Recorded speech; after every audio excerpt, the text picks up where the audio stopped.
من الشيطان الرجيم.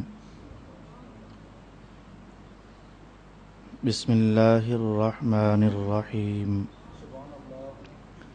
التائبون العابدون الحامدون السائحون الراكعون الساجدون الآمرون بالمعروف والناهون عن المنكر والحافظون لحدود الله وبشر المؤمنين. صدق الله مولانا العظيم. الصلاة والسلام عليك يا سيدي يا رسول الله. الصلاة والسلام عليك يا سيدي يا حبيب الله. الصلاة والسلام عليك يا سيدي يا شفيع المذنبين وعلى آلك وأصحابك يا سيدي يا رحمة للعالمين.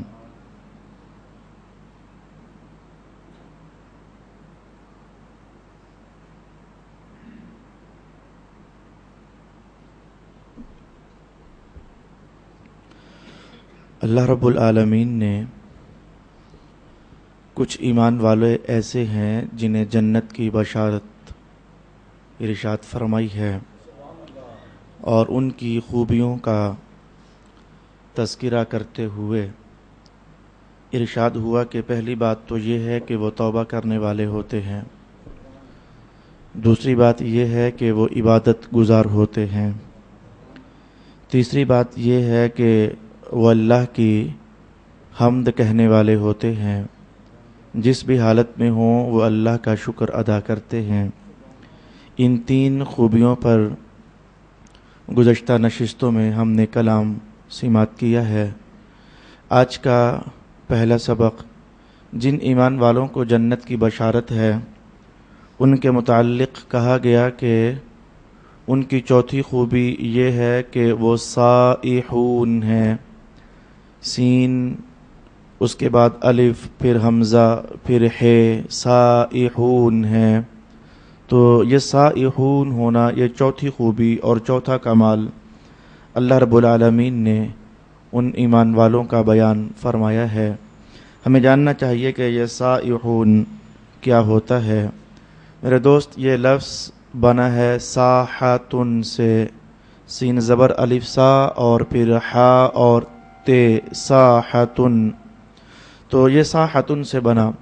ساحتن عربی زبان میں آپ نے گھر دیکھے ہیں، کچھ گھر ایسے ہوتے ہیں کہ جن کا صحن ہوتا ہی نہیں اور ٹوٹل کا ٹوٹل کورڈ ایریا ہوتا ہے، اور کچھ گھر ایسے ہوتے ہیں جس میں کچھ کورڈ ایریا ہوتا ہے اور کچھ کھلی جگہ آگے بطور صحن ہوتی ہے۔ دیہاتوں کے اندر تو ایسے مکانات سینکڑوں کے حساب سے آپ دیکھ سکتے ہو کہ پورے پلاٹ کے اندر پیچھے یا اگلے حصے میں 2 4 8 کمرے بنا لینا اور پھر باقی جگہ کو ویسے ہی چھوڑ دینا، جو کہ کھلی ہوتی ہے اور وسیع ہوتی ہے۔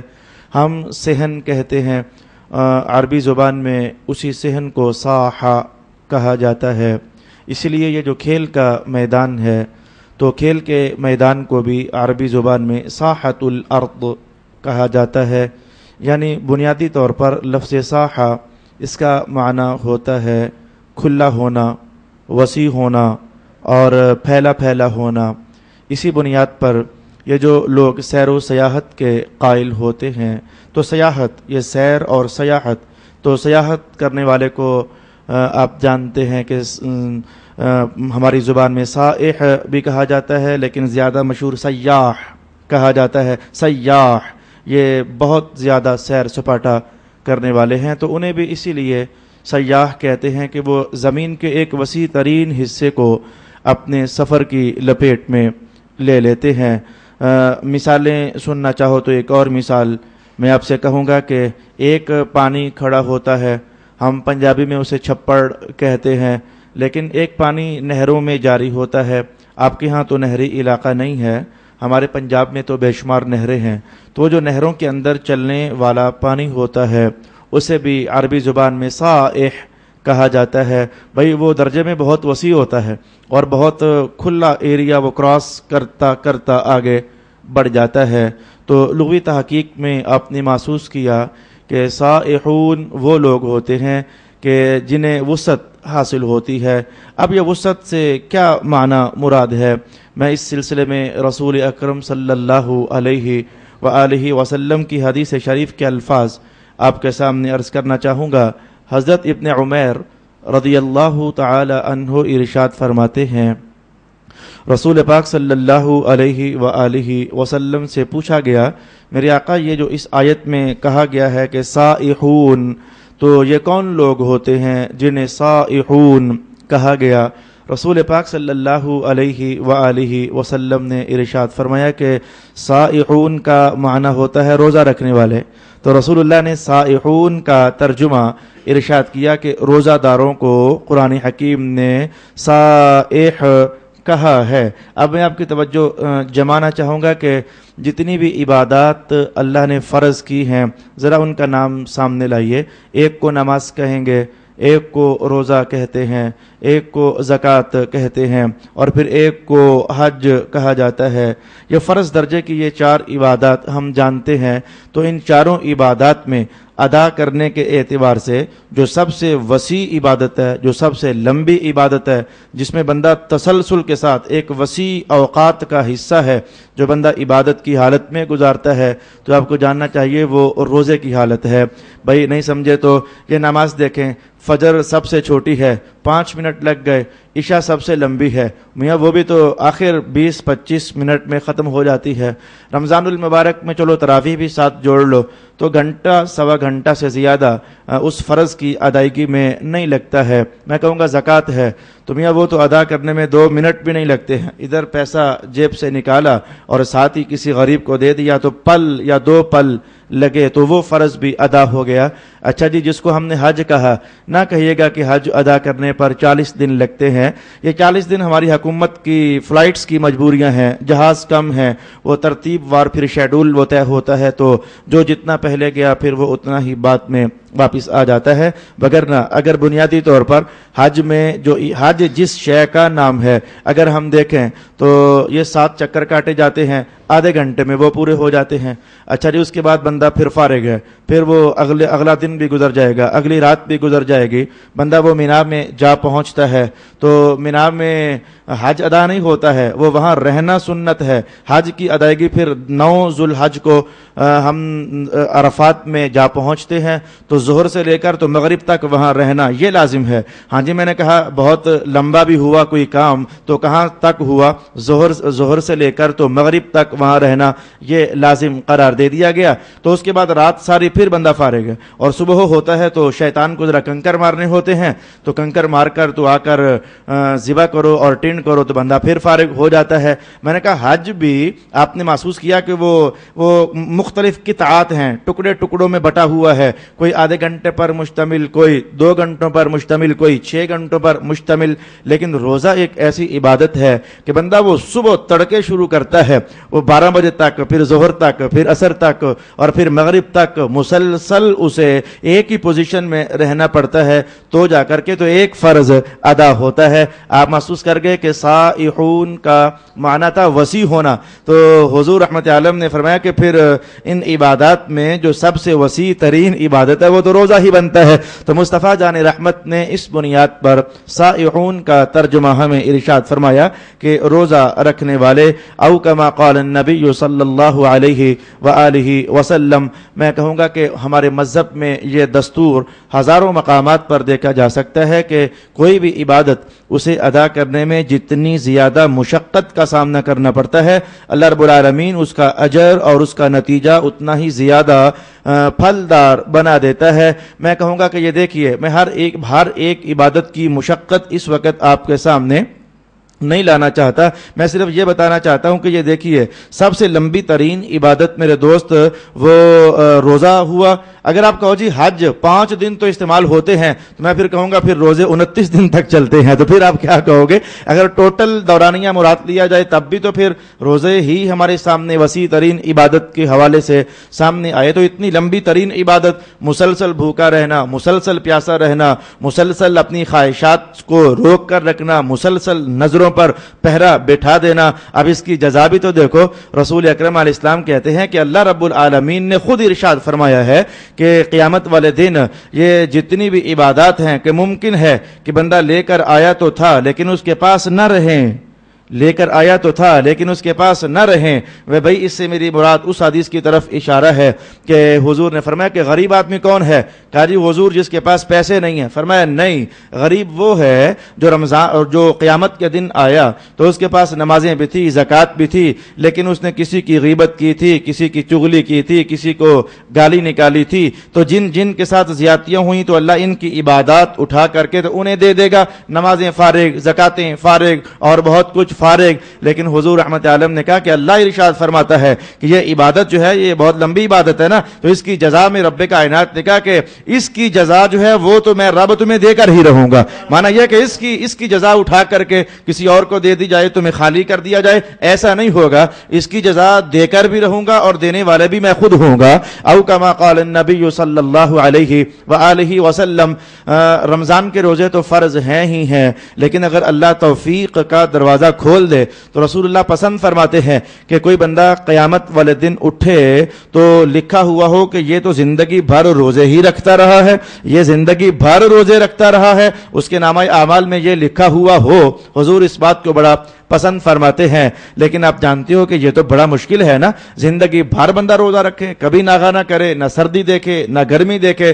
اسی بنیاد پر رسول اکرم علیہ السلام نے خوبصورت اہتمام کیا اور آپ نے فرمایا کہ ہر مہینے میں جب یہ 13 کا دن ہوتا ہے اور پھر 14 کا دن ہوتا ہے اور پھر 15 کا دن ہوتا ہے, یعنی یہ 3 دن اگر کہیں تم روزے رکھ لو تو رکھے تم نے مہینے میں 3 ہیں, اور اللہ کی شان یہ ہے تمہارے ان 3 کو مہینے کے برابر کر دے گا. اور پھر ہر مہینے جب 3 رکھو گے تو اللہ ہر مہینے کے برابر کر دے گا. تو مہینے میں 3 روزے رکھ لینا بطور نفل, جنہیں ایام بید کے روزے کہا جاتا ہے. یہ بڑے خوش قسمت لوگ ہیں جنہیں اللہ نے یہ مقام عطا کیا ہے اور جن کے حصے میں یہ سعادت مندی لکھی ہے. تو وہ روزہ رکھنے پر بڑے حریص ہوتے ہیں اور وہ اپنے اندر کے انسان کی مرمت کرنے کے لیے حضور نے بھی یہی ارشاد کیا ہے, اے جوانو ذرا تم خاص کر کے روزے رکھا کرو, تمہارے اندر بڑی حرارت ہے, تپش ہے اور ایک جوش ہے, ایک ولولہ ہے, تم کچھ بھی غلط بھی کرنے کے لیے تیار ہو جاتے ہو, تو تم ایسا کرا کرو کہ روزے رکھ لیا کرو. یہ جو روزے رکھنا ہے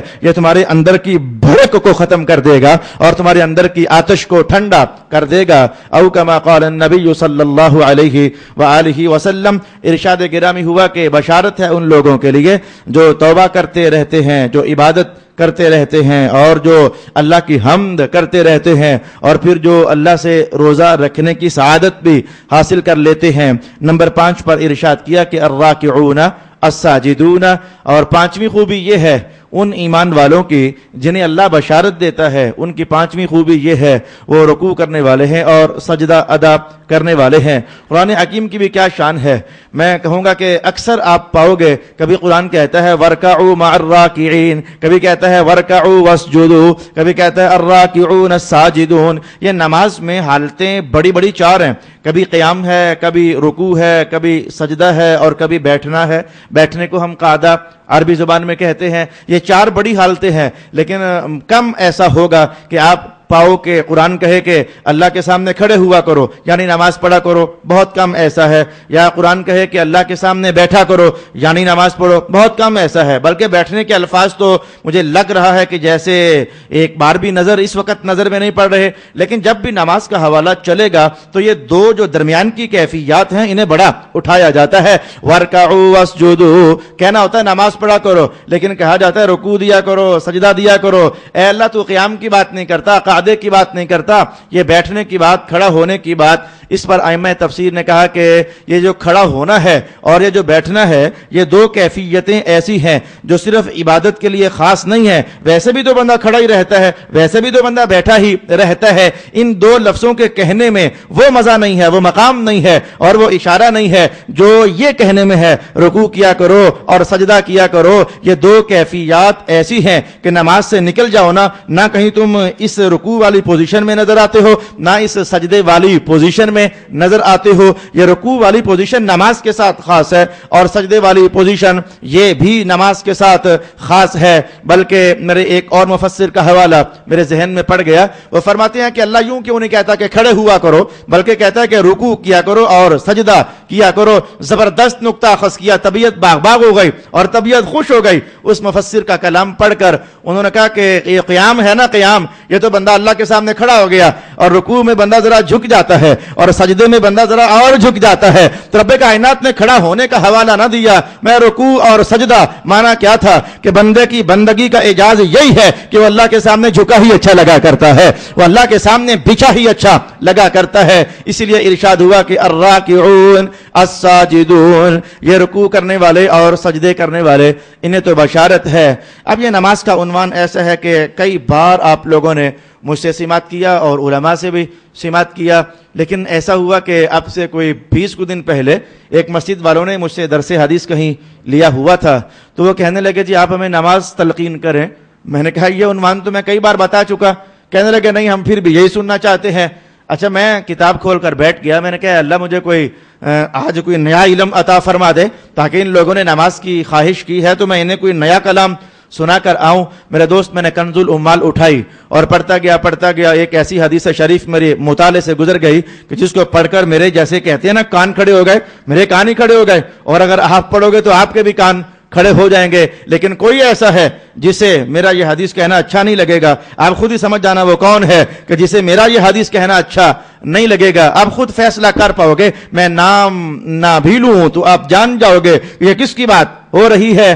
رسول اکرم صلی اللہ علیہ وسلم نے 3 باتوں کو یکجا کیا اور 3 باتوں کو ملا کر کے تو پھر چوتھی ساتھ ملا دی. وہ چوتھی کوئی اور نہیں تھی, وہ ان تینوں کو ملا کر کے تو حضور نے چوتھی بنا دی اور پھر ان 4 باتوں کی الگ سے جزا ارشاد فرما دی. میری مراد کیا ہے؟ رسول اللہ صلی اللہ علیہ وآلہ وسلم نے ارشاد فرمایا کہ یاد رکھنا جو بندہ نماز پڑھ لیتا ہے وہ سمجھ جائے کہ وہ شیطان کا منہ کالا کر رہا ہے. او کما قال النبی صلی اللہ علیہ وآلہ وسلم, بالکل چونکا دینے والی حدیث ہے اور بالکل کان کھڑے کر دینے والی حدیث ہے. ہمارا ازلی دشمن بدبخت اور جو بھی بہکا اسی کے بہکانے سے بہکا, جو بھی گرا اسی کے گرانے سے گرا, جو بھی گمراہ ہوا اسی کے گمراہ کرنے سے گمراہ ہوا. حضور نے کہا پھر آؤ نا تمہارے دشمن کو زیر کرنے کا طریقہ بتاتا ہوں. تو فرمایا جس نے نماز پڑھ لی وہ جان جائے کہ اس نے شیطان کا منہ کالا کر دیا. پھر حضور نے کچھ اگلا جملہ اس سے بھی بڑا کہا, فرمایا جو بندہ صدقہ ادا کرتا ہے, نماز پڑھ لی لیکن جو پھر ساتھ صدقہ بھی ادا کر لے, وہ تو جان جائے اس نے شیطان کی کمر توڑ کر کے رکھ دی ہے. یہ صدقہ کرنا شیطان کی کمر کو گویا توڑ کر کے تو رکھ دیتا ہے. اور پھر رسول اللہ نے تیسرا جملہ ارشاد کیا, فرمایا کہ اگر کہیں 2 مسلمان بھائی آپس میں پیار کریں, ملیں, لیکن ان کی غرض کوئی بھی نہ ہو, نہ پیسہ غرض, نہ سفارش غرض, نہ کوئی کام غرض, نہ کوئی دنیا غرض, بس وہ ملیں تو غرض میں صرف یہ ہے کہ اے اللہ تیری خوشی کے لیے مل رہے ہیں نا, اس میں بھی تجھ پر ایمان ہے, اس میں بھی تجھ پر ایمان ہے, تو جو ایمان کی وجہ سے ہم دونوں جڑ رہے ہیں نا اے اللہ تیرے ساتھ, تو ایمان کے رشتے کی وجہ سے میں مل رہا ہوں تاکہ تو خوش ہو جائے کہ ایک اسے مل رہا ہے جو مجھے مان رہا ہے اور دوسرا اسے مل رہا ہے جو مجھے مان رہا ہے. حضور نے فرمایا جس نے ایسا کیا, اللہ کے لیے ملاقات کی نہ کسی کے ساتھ, تو اس نے تو شیطان کی جڑ ہی کاٹ کر رکھ دی ہے. او کما قال النبی صلی اللہ علیہ وآلہ وسلم, نماز پڑھنا یہ شیطان کے منہ کو کالا کر دیتا ہے, صدقہ ادا کرنا یہ شیطان کی کمر توڑ کر رکھ دیتا ہے, اور پھر اللہ کے لیے کسی سے پیار کرنا تو میں یہ تو شیطان کی جڑ کاٹ کر رکھ دیتا ہے. اور آخری جملہ حضور نے 3 باتیں ملا دی. میں جس نے یہ سب کیا, جس نے یہ سب کچھ کر لیا, یعنی اس نے نماز بھی پڑھ لی, اس نے صدقہ بھی دے لیا, اس نے اللہ سے کسی کے ساتھ پیار بھی کر لیا, جس نے یہ سب کچھ کر لیا, حضور اب کیا ہوگا؟ فرمایا اب ہونا کیا ہے, شیطان اس بندے سے اتنا دور ہو جائے گا جیسے مشرق اور مغرب نہیں ہوتے ہیں. او کما قال رسول اللہ صلی اللہ علیہ وآلہ وسلم. تو آپ نماز کی اہمیت جان گئے, آپ اللہ کے راستے میں کچھ مال دے دینا میرے جان, اس کی کچھ اہمیت بلکہ ٹھیک ٹھاک اہمیت جان گئے. اور پھر اللہ کے لیے کسی سے پیار کرنا, اور غرض کی دوستیاں تو بہت زیادہ ہوتی ہیں. ایک بار گجر خان کا ایک بہت بوڑھا دانشور شخص مجھ سے ملاقات کر کے کہنے لگا, مولانا اکبر صاحب مجھے سمجھ نہیں آتی یہ دوستیاں ٹوٹ کیوں جاتی ہیں, اور یہ لوگ بہت جلد منہ پھیر کیوں لیتے ہیں. میں نے کہا جی مجھے اور تو کچھ نہیں پتا ہے, میں اتنا جانتا ہوں کہ جس دوستی میں کوئی غرض ہوگی نا اس کی عمر کم ہوتی ہے, اور جس دوستی میں اللہ کا پیار ہوتا ہے وہ قیامت تک چلا کرتی ہے. تو یہ اللہ کے پیار والی دوستیاں, اللہ کی محبت والی دوستیاں, یہ ایمان والی دوستیاں, میاں یہاں کوئی غرض نہیں ہوتی نا, اس کی عمر بڑی پائیدار اور لمبی ہوتی ہے. آج میں نماز کی تلقین پر شاید میں فجر کی بات نہ کروں, میں ظہر کی بات نہ کروں, میں عصر کی بات نہ کروں, میں مغرب اور عشاء کا حوالہ نہ دوں. ملا علی قاری رحمت اللہ علیہ حیران ہیں, تو میں وہ حیرانی والی بات ہی آپ کے سامنے لے آنا چاہوں گا. اس وقت آپ میرے پاس آئے ہو میرے دوست جمعہ کی نماز ادا کرنے کے لیے, تو میں جمعہ کے حوالے سے آپ کے سامنے کچھ کلام کر دینا چاہوں گا. بہت کلام ہے اور بہت کلام ہے, لیکن ایک ایسی حدیث جو میں دورہ حدیث پڑھاتے ہوئے ابھی پچھلے ہی ہفتے فارغ ہوا, تو جمعے کا عنوان بہت لمبا ہے, لیکن حضرت ملا علی قاری کہتے ہیں کہ اس حدیث پر تو محدثین بھی حیرت میں ڈوب گئے ہیں. اور حیرت میں ڈوبنے کی وجہ کیا ہے, میں وہ بھی محدثین کے کلام ہی سے آپ کے سامنے لے آنا چاہوں گا. لیکن پہلے ذرا جمعے کے عنوان پر حضور کا کلام تو سماعت کر لو. رسول پاک صلی اللہ علیہ وسلم نے ارشاد فرمایا, اچھا جناب یہ حدیث اس وقت میرے سامنے مشکات کا متن ہے, یہ کتاب کا نام ہے. اچھا جناب علی, اس کے راوی جو صحابی ہیں ان کا نام ہے حضرت اوس ابن اوس رضی اللہ تعالی عنہ. تو اوس ابن اوس کہتے ہیں گننا صرف جمعہ نہیں ہے, ایک ہے جمعہ ادا کرنا, اور ایک پھر یہ ہے کہ جیسے رسول اللہ نے فرمایا ویسے ادا کرنا. یہ دو باتیں الگ الگ ہیں. جمعہ ادا کرنا یہ تو تقریباً ہم سارے کر رہے ہیں, کوئی خطبے میں پہنچا, کوئی پہلی رکعت میں پہنچا, کوئی دوسری رکعت میں پہنچا, کوئی بہت پہلے آ کر بیٹھ گیا, یہ ادائیگی ہے. میں کہتا ہوں جیسے حضور نے کہا ویسے ادا کرنا, یہ عنوان ہی الگ ہے. تو میں ویسے ادا کرنے کا حوالہ آپ کے سامنے لانا چاہتا تھا, جیسے رسول اکرم صلی اللہ علیہ وآلہ وسلم نے ارشاد فرمایا. ارشاد گرامی ہوا کہ من غسل یوم الجمعہ, جس نے جمعے کے دن غسل کروایا. اللہ اکبر, یہ بات سب کے لیے نہیں ہے. جس نے غسل کروایا یہ بات سب کے لیے نہیں ہے. اور پھر کہا کہ واغتسل, اور پھر غسل کیا. اچھا کروانے میں راستہ میاں بیوی ہونے کی طرف اشارہ تھا. جس نے غسل کروایا اور پھر ساتھ غسل پھر کیا, مانا یہ تھا کہ اپنے اندر کی آگ ٹھنڈی کر کے نا تو دل کو خالص دھو کر اللہ کے سامنے لے کر آیا نا وہ, تو اس کے دل میں کوئی اور خیال نہیں ہے. یہ دنیا میں سب سے زیادہ بہکانے کے لیے یہی شے تو ہے. تو حضور نے کہا وہ پہلے ہی وہ صاف ستھرا ہو کر آ گیا جس نے غسل کیا اور پھر غسل کروایا. پھر ارشاد ہوا بکرا و بتاکرا, اور پھر بہت جلدی ہی نکل پڑا جمعہ ادا کرنے کے لیے. ایک ہے جمعہ پڑھنا, ایک ہے ویسے پڑھنا جیسے میرے حضور خوش ہوتے ہیں, تو جلدی ہی نکل پڑا. بھائی جلدی سے مراد یہ نہیں ہے کہ پہلی رکعت میں پہنچا, کوئی دوسری میں پہنچا, یہ بیچارے صرف جمعہ پڑھنے والے ہیں. جیسے حضور نے کہا وہ ہیں جو بہت جلد نکل آئے. میں بتاؤں گا کتنا کو جلد نکل آئے. اگر حدیث کے الفاظ آ رہے ہیں میں بتاؤں گا کتنا کو جلد نکلنا چاہیے جمعے کے لیے. بکرا جلدی نکل آیا, وابتکرا, اور پھر جب نکلا نا تو اولے سست نہیں بلکہ تیز چل رہا تھا. ایک تو نکلا جلدی, اور پھر ایک جب نکل پڑا تو تیز چل رہا تھا. وجہ کیا ہے؟ نکلے بھی جلدی اور پھر تیز چلے. اگلے الفاظ سن لو پھر میں وجہ بتاؤں گا. حضور نے فرمایا مشا, اور چلا بھی پیدل. مانا یہ تھا جہاں تک پیدل ممکن ہے پیدل چلو, چلا بھی پیدل. پیدل چلنے پر مجھے حدیث یاد پڑ رہی ہے. کیوں؟ حضور نے کہا پیدل چلا, ولم یرکب, اور سوار ہو کر نہ آیا. پیدل چلا سوار ہو کر نہ آیا. کیا وجہ ہے؟ یہ یہاں کی حدیث نہیں ہے, اس وقت میری نظر کشف الغمہ پر ہے. کشف الغمہ میں امام شعرانی نے یہ حدیث نقل فرمائی ہے, یا پھر میرا غالب گمان یہ ہے کہ یہ حدیث الترغیب والترہیب کی ہے. ان دو میں سے ایک کتاب کی حدیث ہے, پرانا مطالعہ ہے, کبھی حوالہ آگے پیچھے ہونے کا امکان ہے, لیکن ہے ان دو میں سے ایک کتاب کی حدیث. ایک صحابی پیدل چل کر آ رہے تھے, تو